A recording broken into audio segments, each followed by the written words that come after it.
Hello, everyone, and welcome back to the Coin Drop Podcast. This is episode number 50, and we are resuming regular hosting, although Tim is kind of slowly dying, so, yeah, as he tries to straighten himself and speak into the microphone with a voice that is not calling from the crypt. You look like death, man. How you been? Feel like it. I don't know. My son's sick. He has an ear infection and something else, and so I probably got it. I don't know. But I'm surviving every day. Making it through. So just a heads up for our listeners, I am solo dadding it tonight. My wife is off at a bachelorette party for her sister. So if I disappear and you're left with Tim for a little bit, you're just gonna have to deal with it because my daughter takes precedence over everything. End of story. We don't have a ton of news, which actually kind of works to our benefit since Tim is slowly dying. Try and keep him alive through this episode, but we'll see how we do. First major kind of housekeeping thing, we're pushing the drawing for the Humble Bundle to next week because neither of us are prepared. He's in no state. I spent all day working on irrigation and then trying to play with my daughter and make her not feel neglected because neither of her parents were really around at all today. So that's where we ended up. Basically, that just means you have another week to do the things. Go follow us, like us, and give us some feedback, constructive criticism. Yeah, all the good stuff. Or just say hi. It's also an option. Just hi. Tim, as I said privately to you, you and Mike are not allowed to do an episode again because you do slow cooler news, not quick fire news. I tried. But he kept talking, and I said, fuck it, let's keep talking. Just next time, let me know you're going to steal my wallet before you just bend me over and take it. Just expect it next time. Just forewarning. You're silly. Can you go finish your food, please? My daughter just came up with strawberries on her head and her corn dog stick in her mouth like this and looked like a cat. She's a monster. All right, so let's jump into tonight's podcast, I guess, now that we've done our preamble. That is, I think, at this point, a contractual requirement to do for at least the first few minutes. Yes. So first thing on the docket for tonight is a survey conducted by Griffin Gaming Partners, which I believe we've talked about them before. Basically, this survey said that 70% of devs are unsure if live service games are sustainable. They're not sure they're sustainable. However, we're seeing a dramatic shift where most of these development companies are either making live service games or moving to making live service games. Yeah, basically. It's apparently 95% of studios are working or aim to release a live service game within the next few years. This was a study done in 2023. 95% of developers, yet most of those are like, why are we doing this? Yeah. We shouldn't do this. This is bad. This is definitely something that's being decided by higher ups, and then the devs are just kind of forced to do it because this is your place of work. Yep. This is the job Just look at Sony Bend. They made the fantastic Days Gone, and even Sony was like, hey, you should make the sequel live service. Mm-hmm. And they're like, what? Yeah. And actually, if I'm not mistaken, they're not making Days Gone 2, but the next game they're making is still live service. Right. So, correct. Yeah, they still lost. Yeah. It's really fucked. Because in all reality, there are some great live service games out there. Don't get me wrong. Like, there are a lot of really good ones. But that's also the problem. Helldivers 2 is a perfect example of a recent one that was amazing. That is amazing. Not all games can try to boycott all your time all the time. Like, there's no winning there for players. Right? Like every single game is competing for all of your time all the time at that point. Everything might as well be an MMO. Like, yeah, FOMO is basically the name of the game now. Developers are doing everything they can to make you fear missing out. And you just have to at this point. I If think you we want need to play to and enjoy a game. I want to clarify one thing there. When we say developers, specifically referring to this topic, I think we need to be clear. We're talking about the people in charge of those developers, the publishers, the CEOs, the board of directors, whoever's in charge of these companies. That they're the ones that are deciding that the next game is going to be live service. I highly doubt that any company that is employee run, if there are dev studios like that, that these devs, with 70% saying they're not sure about the sustainability, I highly doubt those people are the ones making the decision to move towards these live service models. There's obviously going to be exceptions to that rule, sure, but yeah. But in just for clarification, I'm pretty sure this is the people that are looking at the business model going, this is how we make money, not how we make a good game. This is how we make money. And that's what gaming is now. As I said, I ranted on the last episode. I don't know if you listened to it, but I went off about greed.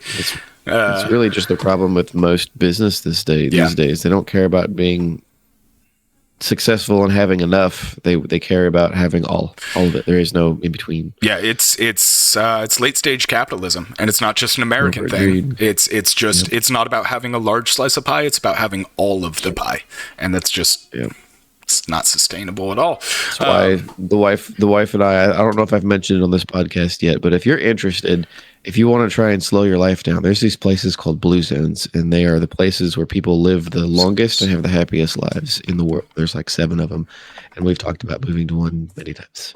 Blue zones, interesting. What's zones, this is like a documented thing that like there's yes, interesting. Yep. Basically, these places tend to have a very specific type of diet, even though it's not like intentionally so. They have a specific type of diet. Their communities are generally smaller.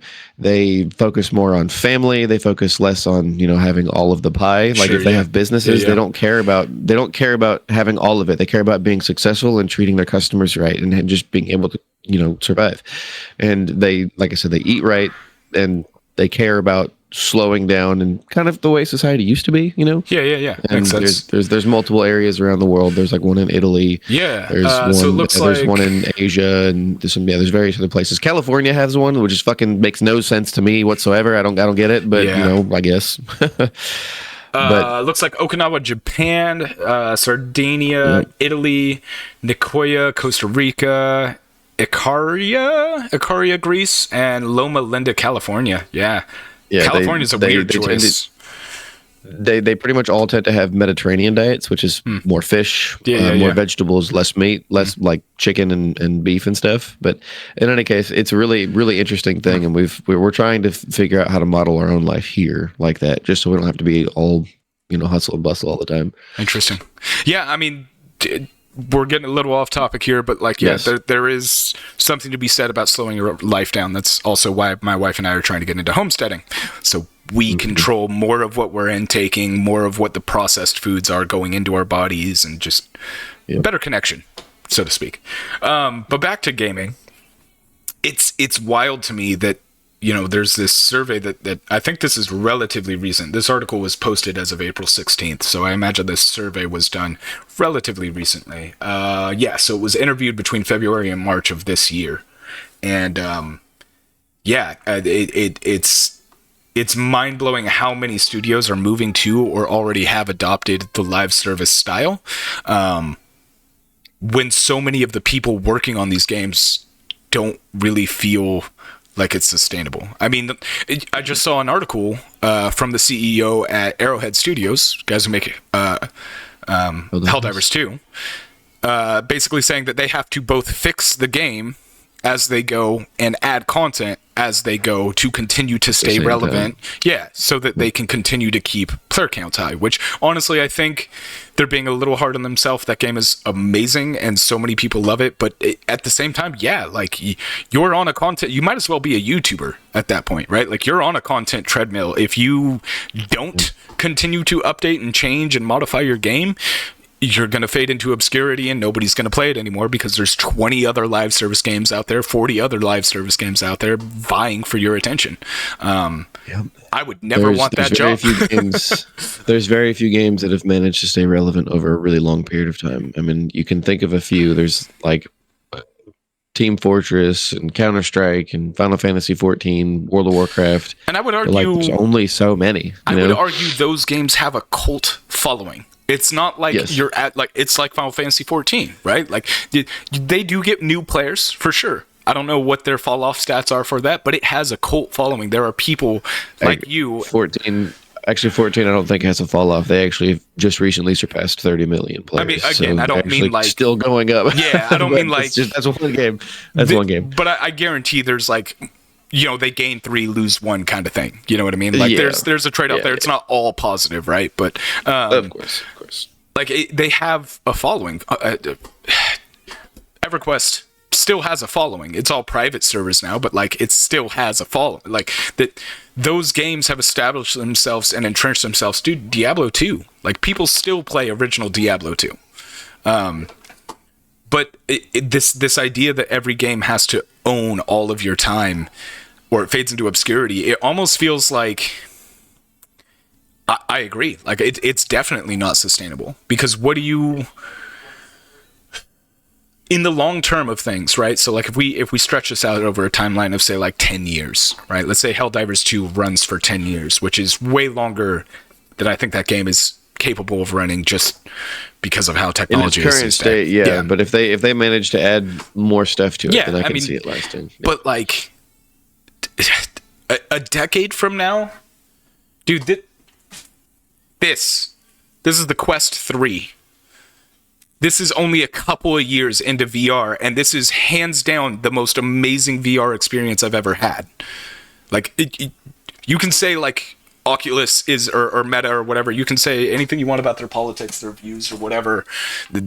Have to have a Facebook account. We all do. Shut up. I don't care. But it's not connected to anything, and the quality of gaming experience you can get anywhere on that is honestly comparable to, in my opinion, PC VR, where you do have to have a hardware system, you have to have a rig, you have to, like, that's only a couple of years. That's what, maybe, when did I buy my original Rift? Like 2018? So to interrupt you, just to get to your point, is we talked about this a few episodes ago, actually, with the PlayStation leak. Moore's law, basically, technology doubles in capabilities. That's a reductionist version of what that means. Yeah. What you're basically saying is that technology increases so fast that sticking with something that's so old or whatever that quickly gets beat out by newer, better. Is really, really, really common. There's very few games that stick around, and I would I'd venture to say that I can't remember the guy's name. He's the Korean guy behind Stellar Blade, which is a single player. Start game, find end of game, finish, be done with it. I agree with him 100% because he basically stated that games need to stop being live service play all the time and never give up. You need to have games that end so you can move on to the next one.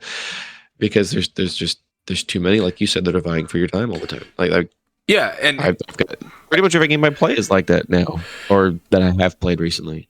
I think you encapsulated what I was trying to get at very easily. Yeah, it's Helldivers 2 doesn't matter how good it is. In 10 years, something will have come out that is significantly better in every single metric. So it's definitely not sustainable.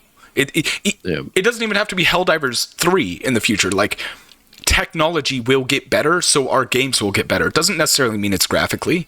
It could be the systems themselves. It could be the way the game functions. It could be it could be a million different things that make it better.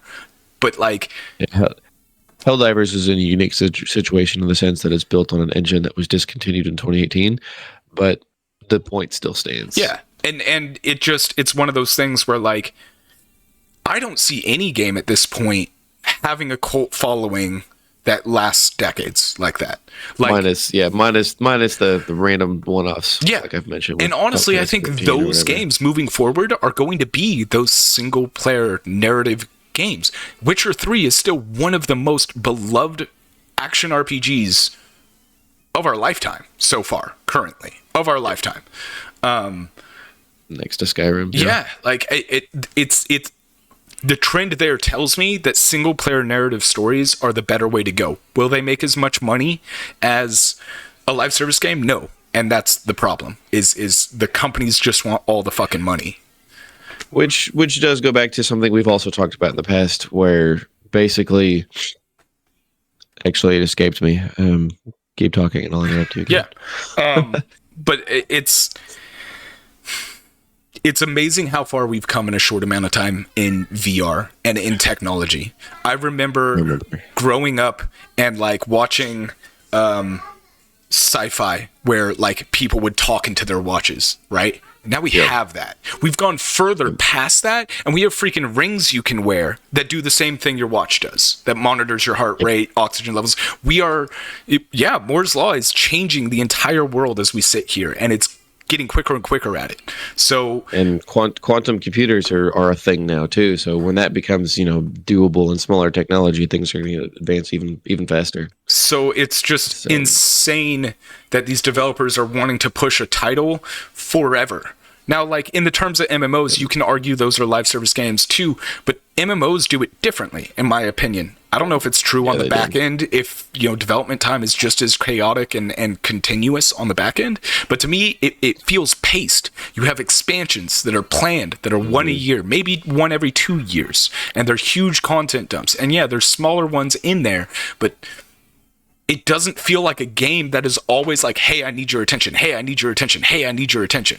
It's like, cool, I'm going to play through this, take a break. Play at your pace. Yeah. Take a break, go play different games. 2 expansions later, buy these on sale, jump back in. And you don't feel like you missed anything. So what I was going to say earlier, because I thought about it, was we're getting to a point where too many games are trying to be, your one and only, effectively. Yeah. And we're also seeing that with the technology side of things, where almost people are starting to care less about hyper realism to be as realistic as possible. So we're starting to see a lot more games that look more stylized. They're not necessarily as realistic as possible. A lot more of them, actually. But basically, my point in saying that is that it seems like development as a whole needs to move away from not just live service, but also hyper realism to move towards almost like a double A quality rather than a triple A quality, or in Ubisoft's case, a quadruple A quality. Sixtuple A. Yeah, did you see that the Witcher developers joked? Yeah, that was great. But anyways, we need to effectively move away from triple A. Not always, obviously. You still need your God of Wars and Halos and all that fun stuff. But not every game needs to be fucking ray tracing 120 frames at 8K. Not every game needs that. I personally really like stylized games. I also like hyper-realistic games, but graphics are not what sells a game for me. Gameplay, story. I'll be honest, it's a whole package. Frames for me matter. So for me, it's like, okay, you're a platformer, but PC elitist. Look, man. You can be a pixel art platformer, but if you're running at 30 frames instead of 120, I don't want anything to do with you. You're fucking it up. I still just don't care, man. I can jump from 120 to 30, and it doesn't bother me. So it's up to you. It's a personal preference for sure. Yeah, it's a personal preference for sure. There's genuinely at its core, there's no massive difference other than it makes my skin crawl seeing 30 frames per second. It just does. There's actually videos that really do a really good job of demonstrating the difference between 30, 60, 120 and whatnot. And there's a big difference, especially if you can. Yeah, but personally, I just don't care. Hey, fair enough. To each their own. As long as you enjoy what you're playing, nobody has the right to tell you you're wrong. I don't think you're the only one. I don't think you're the only one. I think most people who main consoles don't care, and that's why they main consoles, is they just don't care. It's also I'm the only person that's going to say something about it. Yeah, everyone that speaks up is like you. Well, again, I understand that it's a personal preference. I get that it's just it doesn't make the game better. It makes me happier to see large numbers on my. That's why I played Diablo 3 for so long. I like watching big numbers. That's all Diablo 3 is. So, don't get me wrong. If there's going to be a higher FPS option that also is super pretty, then I'm going to take it. Yeah. But speaking of which, I saw that a slew of games is getting FSR 3 built into it, and I saw, interestingly enough, Ratchet and Clank Rift Apart, the newest one for PS5, that one's getting FSR 3, and they showed some differences in comparison, and apparently it's a pretty good upgrade. I must be the only person that is not interested in the AI upscaling shit. I must be the only person that fuck it, I'll run it native. I don't know, man. I just don't like. But it makes the game look better. In The higher some resolutions cases. and all sorts of other stuff. I mean, you're right. There's obviously not downgrades, but like ghosting or various other things that you have to deal with because of it. But ultimately, in the big picture of things, if more things are going to be better, then I mean, I don't know. why wouldn't you? I can't speak to DLSS because I haven't had it. I'm on an AMD card, but I can tell you FSR2 on Last of Us on PC, it gross. Like it made me like physically ill. I'm like, fuck this, turn this off, and I went back to just running it native because it looked better, it ran better, and I had a more stable frame rate, which is completely opposite of what FSR is supposed to do. It's supposed to do. Yeah, but to be fair, DLSS is actually good, and FSR isn't. That's what I've heard. That's what I've heard. But I'm not willing to just shell out $2,000 for a graphics card. So yeah, which is understandable. But consoles don't have the option of DLSS. So yeah. I don't know. I like running it native personally. I get the allure of FSR. It reduces, overhead and resources used and blah blah blah blah blah blah blah. But yeah, it's just not for me. But speaking of something not for me, because I wasn't a big fan of the first one, Warhorse did in fact announce that their next game is Kingdom Come Deliverance II. I talked about it briefly last week. I personally hoped it was a new project. I'd never beat the first one, so without spoilers, Tim, shame. How does 2 tie into 1 without spoiler? Like, obviously we don't know how it ties in, but like, does 1 leave off in a place where you could continue? Was it Henry? Is that his name? Henry. Yeah. His name. Does it leave off in a way that seems like it can continue Henry's story, or do we think this is another person? I'll just state that you're incorrect on what you said last episode. That's fine. Say that much. I'm incorrect a lot. So, which is, I mean, you didn't beat the game, so it makes sense. You're and thankfully that you are, because if you weren't, then this sequel wouldn't make any sense as far as the way they're going with it. But I'm actually not sure how long after the first game it is. They didn't state if it takes place immediately after, and I've been trying to find out when, because if you look at the character model for Henry, the 2 different games, he looks actually a fair bit older into if he's 18 in the first one, which I think he's around that, he looks probably like maybe in his 30s in the second game. Like he looks a fair bit older. Gotcha. And I don't know if that's because of the graphics engine or what, which is another thing I really want to know. I'm wondering if they're still working on CryEngine, which I'd be really sad if they are, because it's CryEngine. But the game still looks significantly better than the first one, so I can't complain too much. The game is coming to current gen consoles, PlayStation 5, Series X, and PC this year. Actually, they did a really good job of hiding this announcement until it was official. When I say hiding it, they didn't really hide it. They definitely threw clues at us over the years. But in any case, the first one was about him becoming a man, effectively, and then the new one is going to be about him becoming a proper knight. And so they're adding a whole bunch of stuff into the game. They've got new weapons. They've got the beginnings of guns, effectively. So like the first shotgun, technically speaking. Okay, like a blunderbuss. Gotcha. Exactly. There's like a blunderbuss put into it. They're putting in crossbows. They're going to add a lot more depth to the combat, because there's been quite a few other first-person medieval war games that have come out since then. Yeah. And so they're able to take inspiration from those and whatnot. And they're keeping the same.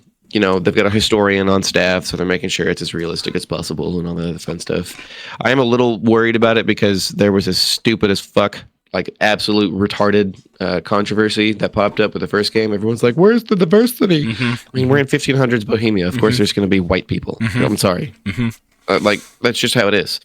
And they stated there was going to be a variety of races or ethnicities or whatever in this game, which... Again, if there's other kingdoms nearby and there's like Czechs and whatever, like there's other white people effectively, because it takes place in the same time period. You're still Henry. Yeah.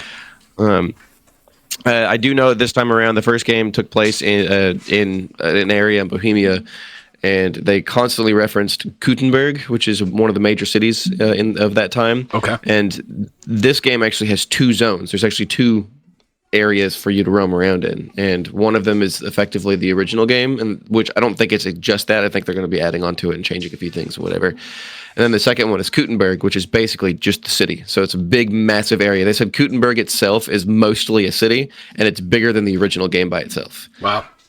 So there's a lot more to to explore and do this time around, because the game, as they said, I think they said Kutenberg is a little less, or no, sorry, a little bit bigger than the original game, and then the other zone is a little bit smaller, so effectively twice as large as the original. So here's the big thing for me, and I said this, I think, on the last episode. Bigger doesn't always mean better, right? We saw that with Legend of Zelda Breath of the Wild. All they did that entire game to hype it was like, it's bigger than Skyrim, it's bigger than Skyrim, it's bigger than Skyrim. There's shit in that game to do. So I'm hesitant, because again, I didn't beat the first one. I trust them because their game was... It's obviously not a bad game. Like, it was hailed as an amazing game. I tried, and I'll try again at some point to get into it. But bigger doesn't always mean better, and they're saying it's going to be bigger. So, yeah. Personally, I'm not worried about it. Okay. Simply because of how well they handled the first game. Okay. The first game, what I loved about it so much was there were quest markers, like in, say, Skyrim and most other video games. Right. But instead of them saying, hey, it's right there, touch that thing, they basically said, here's a 5 square mile square, look for it, good luck. Yeah. It's over there somewhere, and you're like, fuck. And so you'll roam around for quite a while doing something. And there's obviously world events that happen randomly and all that fun stuff. But basically, as you play through the game, the beginning, it is a little slow because you're nobody and you know nothing and you can't do anything. You can like ride a horse and that's about it. Yep. Son of a blacksmith. Yeah, exactly. And you know nothing. And so the cool thing is unlike having most games having skill sets, you could just learn to do everything if you felt like it. But anyways, when it came to side quests and things to do, they did a really good job of adding depth to them, kind of like The Witcher 3. And honestly, I think they had some of the best writing in just about any video game. So I don't think that they're going to skimp just because it's bigger. I think they're going to make sure they fill that space with stuff to do, but not make it like, say, we've mentioned the past Ubisoft, where there's just way too much. Yeah, I think they're going to make it really interesting. That was actually one of the things that they had like a 14-minute video roughly, where they were talking about just how beautiful the game is, and how they managed to map it out and make it fun and interesting to just walk through, which was really cool, because there was this reminds me of one specific quest. Basically, you had to track someone down, but you had to literally track them down. You had to walk the trails, and the trails, like their footprints didn't glow. You had to look for footprints or maybe horse dung or something like that and follow it, but you had to actually look for clues yourself rather than being pointed in the right direction. And see, all of those are the reasons I wanted to love the game. Like, I remember the quest where it's like, you got to find this specific bird call and like listen for it and all this and that. And it took me forever to find it. And I enjoyed that because it was like challenging. It didn't hold your hand. But I think it was the poor optimization of the first game that really killed me. Optimization was bad, which is why I don't want it on crack. Yeah, now that I have a better card, modern system and stuff like that, I might try it one more time when I have time to get into it, because I do want to enjoy it. For sale for you. I think I own it. I own it on like every freaking platform. So I've bought it, and like I've given them my money. I just haven't been able to get it. I just watched the trailer for the second one. It looks really solid. I see what you mean. Henry does look older. I'd say it's probably been like 10 years, maybe 5. That's kind of what I'm thinking. Yeah, so it looks good. I didn't have the audio on, obviously, but like graphically it looks impressive. I'm interested to see what they do with the story. I'm interested to see where the first one ends. If I can't make it through it, I'll probably watch somebody play it. But yeah, like it's really weird. So this messes me up, I think, too, with this game. I don't know why this is, but Henry, I don't know if they captured like an actual person for his face, or if is. Okay. Yeah, it's a real person. That dude looks exactly like my buddy Brzezinski. Like, he looks exactly, dude. Never made that connection. Dude, you're right. He does look like Brzezinski. He looks so much. He does look like Brzezinski. You're right. It messes me up. I watch it and I'm like, holy shit. Funny. Yeah. And he's Polish, so nowhere near Bohemia. But like, dude looks exact. If I had a picture of Brzezinski, I'd put it up here next to Henry so you guys could see it. Like, it's uncanny how much they look alike. It's very funny. But yeah, 2 looks really cool. I'm interested to see how they change the combat. I wasn't super keen on the combat from the first one. It was interesting, but it still felt like... It's another one of the systems. Yeah. It's another one of the systems in the game where you really have to work at it. Like, they don't give you anything. Yeah. If you want to be good at anything, you need to work your ass off for it, which is one thing I really liked about it. Like we said, they don't hold your hand. Yeah, they don't hold your hand, but one thing I really liked about it is even like the mini map, not the mini map, there was no mini map, right? It was all the maps. Yeah. You had to pull up like an old school, Yep. like 1500s map. Yep. And you have to, like, it literally forced you to learn the game. You're going to know what trail goes where by the time you're done with that game, Yeah. which is like, no game does that anymore. You pull up mini maps or maps and whatnot, and you fast travel all over the place. You don't know where shit is for the vast majority of the time. Yeah. Good luck knowing where anything is if you don't have the map or mini map or the quest markers telling you where to go. Kingdom Come, no, you knew every inch of Bohemia. Yeah. It was really cool. That's pretty cool. Games just don't do that anymore. Yeah. I mean, like I said, there's a reason it's critically acclaimed, right? Like I will put it on the list of try it again because it checks all the boxes for me. I should love that game, but something about it kills it, and I don't know what it is. I can't put my finger on it that pulls me out of that game, but something does, and it could just be that I'm looking at Brzezinski the whole time I'm playing the game. I don't know. Possibly. But no, 2 looks cool. Do you know what engine they're building it on? Is it UE5 or? I've been trying to find out if it's running still on Unreal or on CryEngine or not, and I can't tell. It looks almost exactly like the original, so I think it's still CryEngine, but I can't tell. Like they haven't said anything yet. Okay. Yeah, I don't know. Graphically it looks really impressive. It looks like there's some really deep storytelling going on in it. It did have a leveling system that reminded me a lot of I want to say it was like Oblivion, if I remember correctly. It was either Oblivion, like a more of an Elder Scrolls style for sure. Yeah. But it wasn't like Skyrim, where like you had like the whole.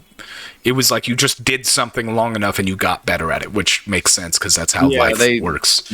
Yeah, they had like little categories, like your sword fighting, your bows, and your herb picking and whatnot. And as you did that, you would level up that thing, right? And then depending on what level you were, you could effectively buy an ability, and they would often force you to choose one or the other. Whatever the ability might be. Like one of them was like you can sleep and be totally healed, or you could just fucking tough it through the night and you don't need to sleep at all, but you have half health all the time, or things like that. Right. So you had to choose what your poison was, basically. I mean, the sequel's already kind of sold me. You can pet the dog, so like that's kind of the metric that everybody has to meet now. Can I pet the dog? Just watched him pet the dog, so yeah. It looks cool, man. It's just one of those games that for me was perfect. Yeah, everything about it was great, other than optimization, and they did a really good job of fixing that over the course of the years.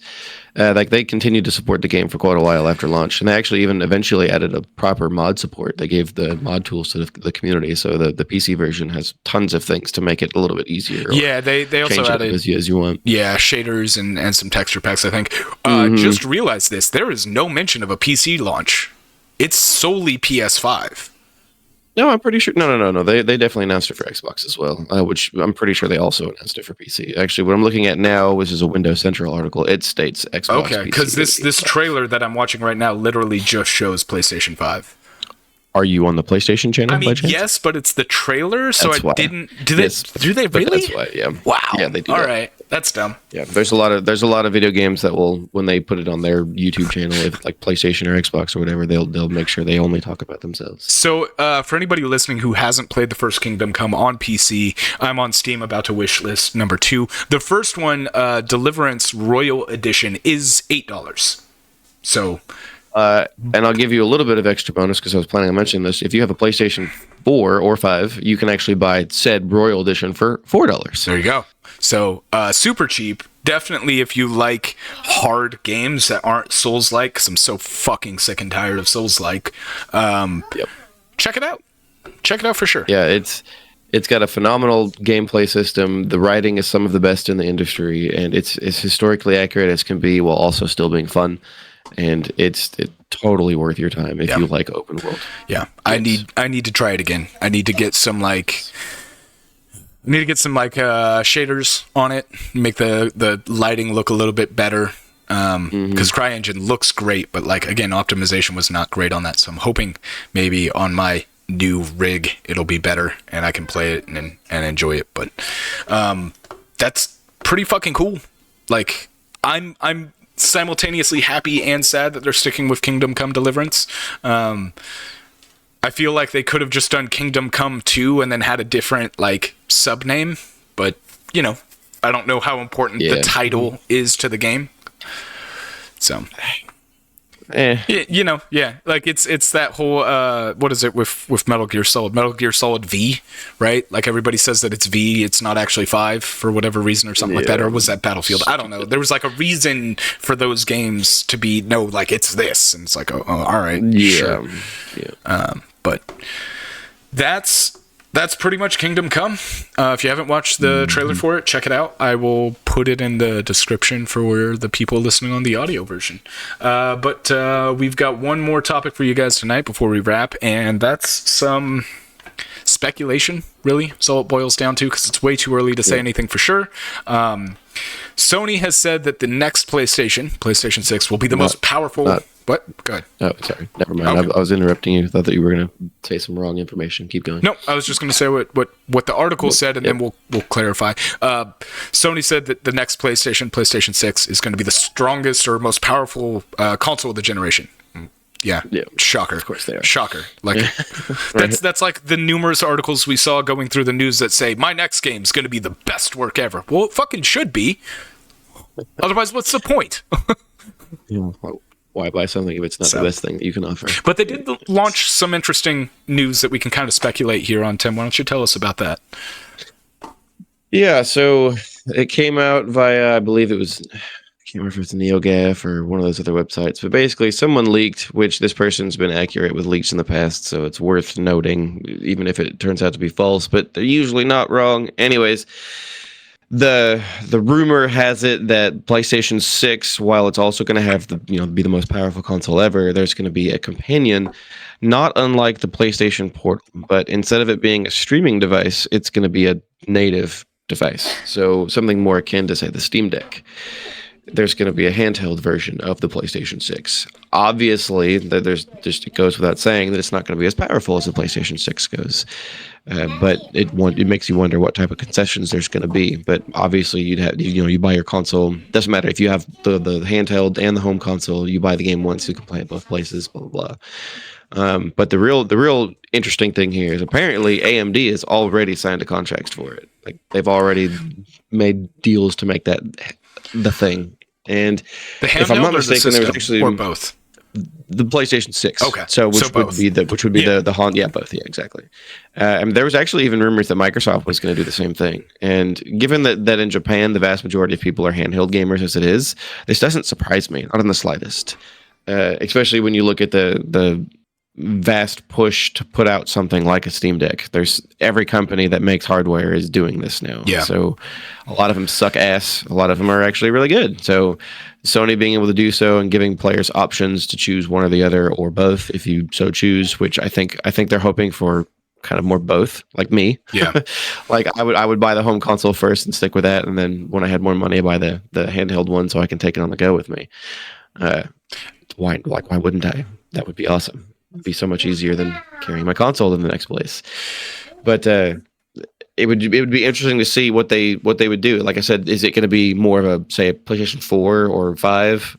Because this is obviously going to be a few years from now. What type of concessions are there going to be? Is there going to be no ray tracing? Or like, are they going to? Yeah. Like, what would they do with this to make it acceptable? How much would it be to make it acceptable? I mean, the big thing for me personally is still going to come down to the same issue every handheld has had since the dawn of time: battery life. If I can only get 2 hours of gameplay out of it without having to plug in, what the fuck's the point? Right? It's the biggest issue I have with the Steam Deck. Like, I love my Steam Deck. I haven't had my Steam Deck for like 16 months. My brother has had it for most of last year and all of this year because I gave it to him because he wanted to use it, and I was like, yeah, fuck it, here, you can use mine. I don't use it, right? Because unless you're playing, granted, there are great games on it. Like I played Blasphemy on my Steam Deck, and because it's such a low-end game in terms of graphical fidelity and like draw on the system, I can play it for like 5 hours and it's fine. But if I tried to play God of War, my shit's dead in 90 minutes. So that's the biggest issue for me, is like Sony doing this is really cool because they're competing with PC, which is what they now have to do. right? Because you mentioned like, well, you can start here and then play there. And I'm like, yeah, kind of like a PC if you have a Steam Deck. You know, it's the same thing. With cloud saves, you can start playing a game on your PC, then go off to work and take your Steam Deck and on your break, bust that out and continue where you left off. So it's cool to see that Sony is they're not taking notice of their newer competition, I guess. I mean, they've always been competing against PC, but like not really. You know what I mean? So with the way video game architecture is moving towards, everything is becoming super similar. You know, they're moving towards AI things like DLSS and FSR and whatnot. And Sony, the rumor has it is that the PlayStation 5 Pro is going to have effectively their own DLSS, which I think if you don't know the difference I don't between think that was rumored. I'm pretty sure that was in the leak. Yeah. Well, so that was in the leak, which was never officially confirmed. However, Sony did recently just do a DMCA takedown on that official leak that Moore's Law is dead leak, so effectively confirming that it's real. Which, again, if you don't know the difference between DLSS and FSR, long story short, DLSS is better because it's actually hardware based, and they've got space on the chip for those processes. Therefore, it works better. It's also AI enhanced more so than FSR. FSR is meant to be a lower, effectively grade version. Yeah. Well, the idea there was AMD could save some money on their end as well as pass that savings on to the consumer, so your GPUs don't cost anywhere near as much. Yeah, which is the reason why they're so much cheaper. Yep. Basically. I mean, it's one of them, for sure. Yeah, the real thing for me is it's going to be billed as a PlayStation 6, not a companion device, but also companion device. Yeah. So like, is the PlayStation 6 going to be $500 when it launches, and then this is going to be $400 or $300, or you know what I mean? Like the Steam Deck's best model is $630. Yeah. Or was anyway. I don't know if it's still that now. Let me check. Like, yeah, it's like how are they going to manage to sell this other than the fact that it's a full PlayStation 6 in your hands with a few concessions? Yeah. It's going to look a little bit worse. Ultimately, it's going to be real similar, but it's going to be... So top model is the 1 terabyte OLED screen for $649, the Steam Deck. Okay. So it went up a little bit, but they also added OLED and better hard drive space. Yeah, it's Wi-Fi 6E as well. Battery is... That's worth $20 more. No big deal. Yeah. Yeah. But yeah, it'd be interesting to see, and Microsoft's supposed to be going that route as well. And Nintendo's already there; they've basically abandoned home console. Yeah, they started. Yeah, exactly. They started. It's just the reason the Steam Decks exist is because of the Nintendo Switch. Yeah, Switch proved that. I mean, that's one thing I can say about Nintendo. They're always their ideas might not always be the best, but they're always trying something new. Like you had the Wii, the Wii U, the Switch. Like they're always pushing that technology and trying to see what sticks. And I think they get away with that because they have a utter vice lock around our childhood. Like that ultimately is Pokemon, Zelda, Metroid, fuck me. More or less. Like what are you going to do but play their games? Even if you don't play anything else on Nintendo consoles, you at least play the exclusives. I literally bought the Switch for Breath of the Wild and then hated Breath of the Wild, so it just sits there. Now I have it because I like Mario Party, and they released, that's it, Mario Party. That Super Mario Wonder. Yeah. Super Mario Wonder was a good one too. Yeah, I got to buy the Peach game too, because the Showdown. I need to get that one as well. Yeah, but that makes me wonder too. So like, since the Switch was so popular and everyone's making handhelds now, are they just going to stick with it and make it better for the Switch 2? Which we speculated on this before, but that's been the are they going to try and innovate somewhere? And if so, how would they manage to do so? And is Sony going to try that too? You know what I mean? Like, since the GameCube, Nintendo has really done nothing but innovate and be unique and in their own space. I mean, I guess you could argue like all the way back to the N64, right? That's where they had their crazy 3-prong controller, which was insanity.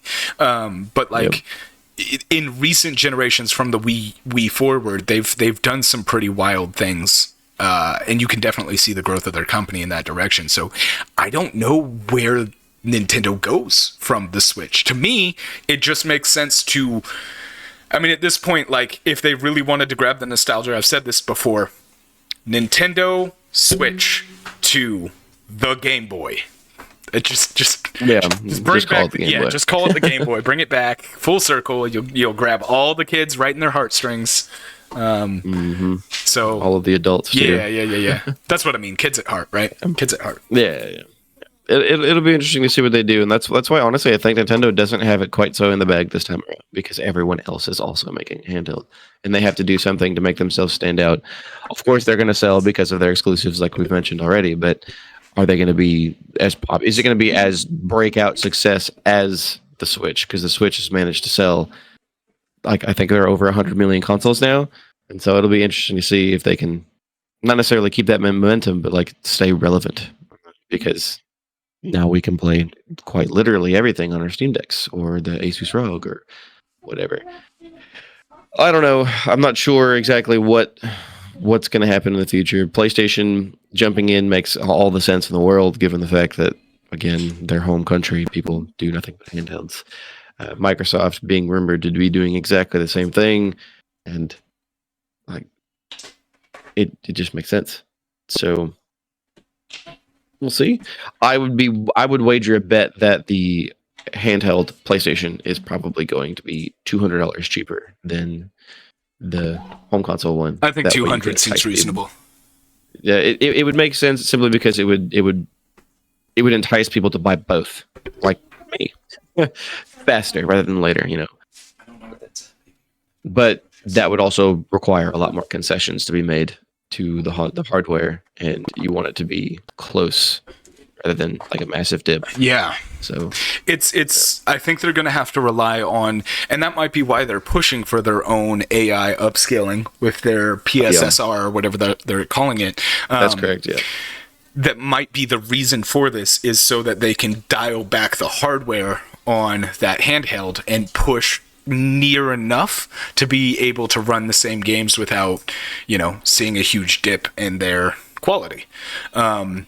Here's the big question in my mind, though, is do we think like these are going to launch at the same time? Do we think Sony's going to go, hey, here's the system and here's the handheld? Or do we think there's going to be a bit of a gap there in time?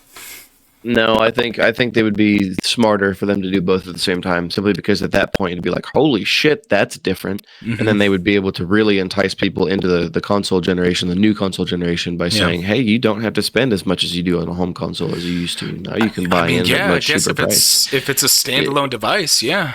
Yeah, it can be an entry level into buying the home console, because maybe the home console is going to have some really nice bells and whistles that the handheld doesn't. That would entice people to go the other route, buy handheld first and then buy the home console. Yeah, it's all plausible and likely. Again, like we said multiple times so far already, Moore's law. We have no idea where technology is going to be in 6 years. I don't think the PlayStation 6 is coming out in 6 years, but like 6 years from now, we have no idea where we're going to be. Unless you are on the cutting edge and like reading your freaking science articles every day and like paying attention to the tech industry super deep. Dude, looking at where we're at with the 3 generations of VR, right? 3 generations. I can't imagine what we look like 3 more generations down the road. I can't even fathom it. Like, I'm just waiting for the omnidirectional treadmill to become like super affordable? Accessible. Yeah. That way, affordable and accessible, so I can have one over here and just play my Battlefield that way. There's so much that like there's so much good competition now because of Apple and their ridiculously overpriced VR that it's actually pushed Meta to make things better. I was actually reading an article that they've introduced potentially introducing an airplane mode on the Quest. So you'll be able to play your Quest on a flight, which originally you couldn't do. So you can piss off the people around you. Maybe you just want to watch YouTube on a massive screen, whatever. But like, I could imagine sitting in a plane and playing "I Expect You to Die" in seated position, or like "Please Don't Touch Anything," or any of those games that don't scream out of nowhere and wake up the people around you. I don't know. That would be. I mean, the option, I guess, is always nice, just so long as you're not disturbing those around you. Logan mentioned that he only plays his Switch in docked mode, which is interesting because I actually had intended to only ever play it that way myself. I fully expected I was never going to play that thing on the go, and I almost never dock that thing, like ever. I think I dock it to play Mario Party, and that's probably about it. So I actually only play it docked as well, because I play Mario Party on it, so I have it docked so the whole family can play. The wife, though, when she plays Fae Farm, she plays it generally in handheld, sometimes in docked mode. Yeah, and I understand his concern as well because I've shown you guys my games in the past that the PlayStation 6 handheld, there's no way it's going to it's not going to have a disc drive in it, so it's going to be a digital only, just like the Steam Deck. Yeah. And that would be hard for me, simply because I would pretty much have to jump into the digital realm at that point. But maybe I'll just buy 2 copies of everything, so I can have one of each. Yeah. That'd be expensive on the wallet. I mean, next generations always are expensive, right? I don't know if I'm buying the PlayStation 5 Pro at this point. After hearing you and Mike talk about it 2 episodes ago, I was almost firmly like against buying it at this point because I'm like, I don't see a point personally. Ghost of Tsushima is coming to PC. I have no real reason to believe any of the other exclusives won't at some point, and I don't know. I don't know. They are basically bringing everything to PC. It's really just a matter of if you're willing to wait. Yeah. More or less.